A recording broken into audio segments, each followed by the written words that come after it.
hari Jumat Sabtu saya bisa ini. Baik, sambil disiapkan. Masih pakai laptop? Ada. Nggak usah pakai laptop. Nanti sudah disiapkan. Ya.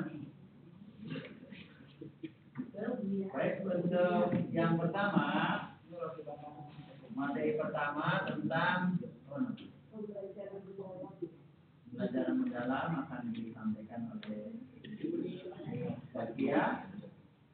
Nanti lanjut saja oleh instruksi, ya. Waktu dan tempat dipersilakan. Assalamualaikum warahmatullahi wabarakatuh.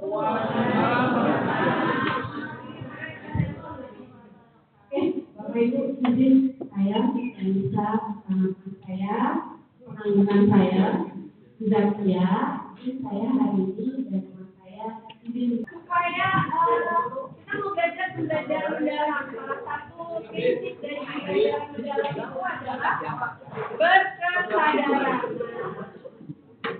Supaya sadar nih, silakan dulu ditaruh semua alat tulisnya, koreksiannya sama. Ini memunculkan kesadaran kita bahwa kita tuh akan belajar di hari ini. Jadi tepatnya kita mau mendalami pembelajaran mendalam. Sama saya sama belajar juga bukan yang paling pintar, bukan yang paling benar. Jadi sama-sama belajar, sama-sama dari. Saya yakin Bapak Ibu dan salam keren-keren, jauh lebih keren-keren. Instrumen ketiga adalah dalam dibuang pelan-pelan. Oke, instrumen ketiga 1, 2, 3 tarik nafas.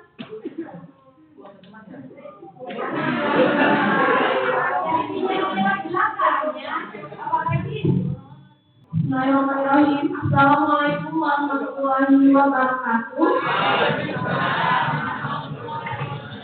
Ibu guru, gimana kabarnya semuanya?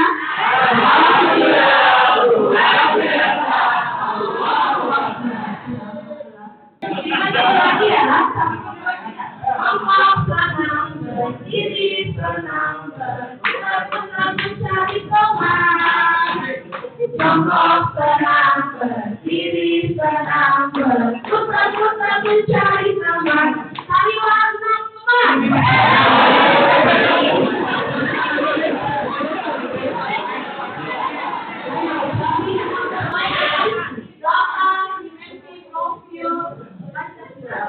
Dari sebelah sini dulu, Bapak.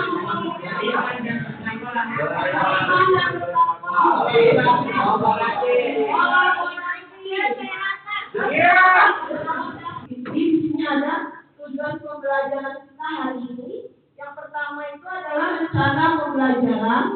Yang kedua itu ada inspirasi kolaboratif. Jadi kita lihatkan pembelajaran mendalam ini merupakan pendekatan yang memuliakan dan menciptakan suasana belajar pada proses berkesadaran, bermakna, dan mengembirakan melalui olah pikir, olah hati, olah rasa, dan olahraga secara keseluruhan ya. Jadi nanti mulai dari sini kita bisa belajar nih bagaimana membangun suasana belajar yang bermakna, berkesadaran, dan juga mengembirakan. Ini kerangka pembelajaran mendalam.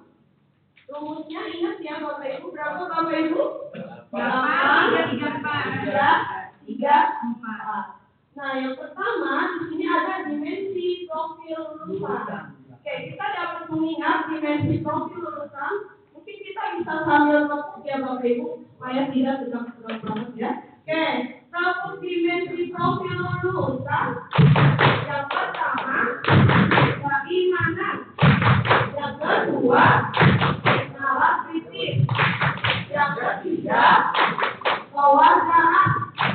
Yang keempat, kolaborasi. Yang kelima, kreativitas. Yang keenam, kesehatan. Yang ketujuh, kemandirian. Yang kedelapan, komunikasi. Ingat siapa Bapak Ibu? Satu ditambah satu sama dengan 2.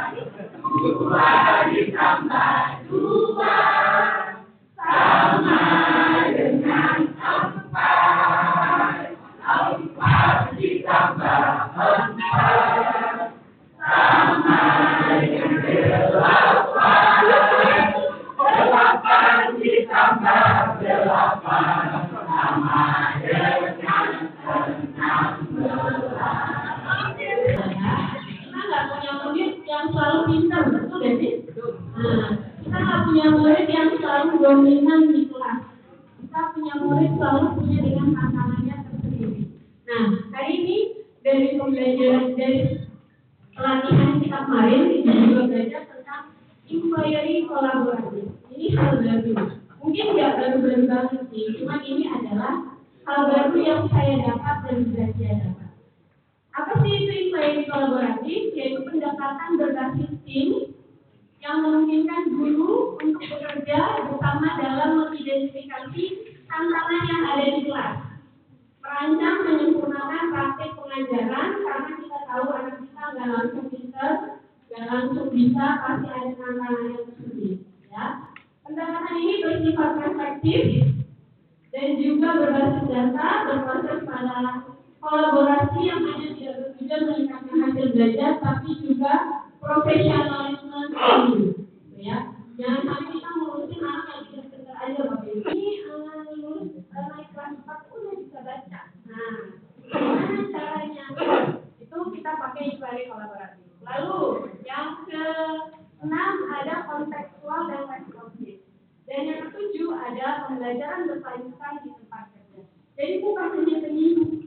Jadi kegiatan ini berkelanjutan bisa jadi sebulan, 2 bulan, bahkan setahun sampai goal yang kita inginkan di anak tersebut itu tercapai. Saya mau tanya dulu, kemungkinan tantangan apa sih terjadi ketika kita menerapkan ini? Jika ada, bagaimana cara menyelesaikannya? Nah, panjangnya merusak. Iya.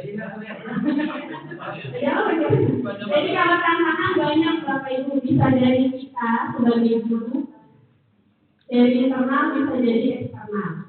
Itu kembali lagi ke kita keterbukaan. Makanya ingat ketika kita melaksanakan inquiry kolaboratif, itu adalah siklus berkelanjutan, keterbukaan, refleksi, ya, kolaboratif yang tidak berhenti. Tantangannya banyak.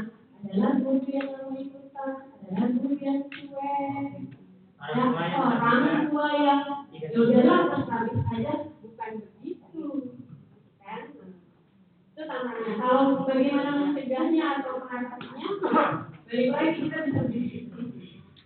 Kita dorong dengan diskusi. Jadi bertemunya.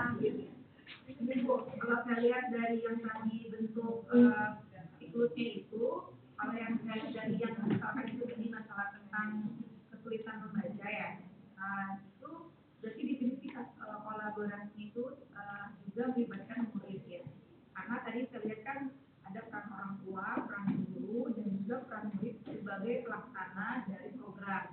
Nah kan saya lihat di situ ada siswa yang bermasalah itu bersama kelompoknya kan itu berburu-buru atau apa dan sebagainya. Nah mungkin kendala di lapangan kadang anak-anak tersebut itu kan ya kalau kita katakan nggak paham dengan situasi, kita tujuannya untuk membantu dia untuk berkembang minimal sama dengan teman-temannya ataupun tidak terlalu jauh. Tapi kadang-kadang anak itu kurang juga. Oke, lanjut kita mau masuk ke praktik dalam membuat SPP. Tadi alhamdulillah teman-teman sudah berkumpul dengan kelompoknya masing-masing.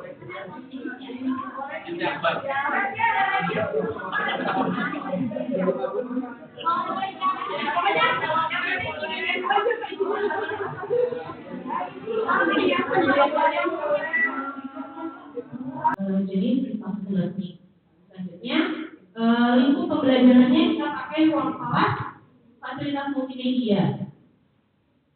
Ya, pemanfaatan digitalnya juga kita memakai video pembelajaran dan juga virtual verifikasi yaitu dengan Tribus.